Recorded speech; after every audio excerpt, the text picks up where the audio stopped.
ভিডিওতে আমরা জ্যান্থোফাইসি নিয়ে পড়ব।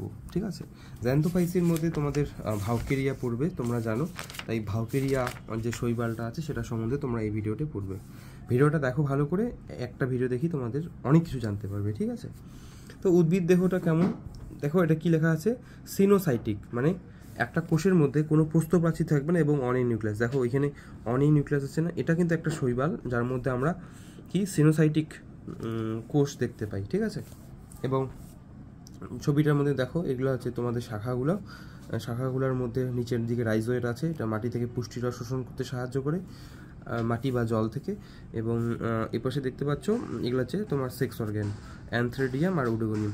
একই শাখাতেও তৈরি হতে পারে, পৃথক পৃথক উদ্ভিদেও তৈরি হতে পারে।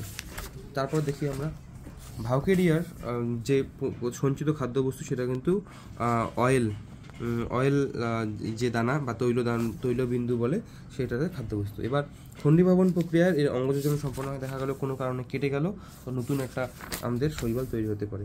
এছাড়া ভাউকেরিয়া চলনঅণুর সাহায্যে আমাদের জনন করে। এটা চলনঅণুকে আমরা জুস্পোর বলি। এবং দেখো প্রথমে শাখার একটা অংশ স্ফীত অগ্রভাগ, সেখানে প্রস্থপ্রাচীর দিয়ে জুস্পোরেঞ্জিয়াম তৈরি করবে। এইবার জুস্পোরেঞ্জিয়ামের চারিদিকে এরকম করে ছোট ছোট ফ্ল্যাজেলা তৈরি হবে।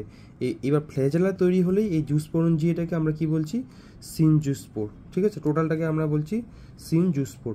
এবার সিনজুস্পোরটা মাতৃদেহ থেকে আলাদা হয়ে যাবে এবং সিনজুস্পোরের মধ্যে দেখো নতুন নতুন কত ভাউকেরিয়া, এবং ভাউকেরিয়াগুলো চারিদিকে দেখো ফ্ল্যাজেলা আছে, মাঝখানে একটা গহ্বর।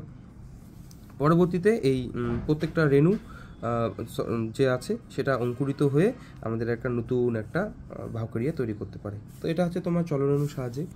এছাড়া ভাউকেরিয়া নিঃসল রেণুর সাহায্যেও আমাদের কি করতে পারে, অজনজনন সম্পন্ন করতে পারে। দেখতে পাচ্ছ এখানে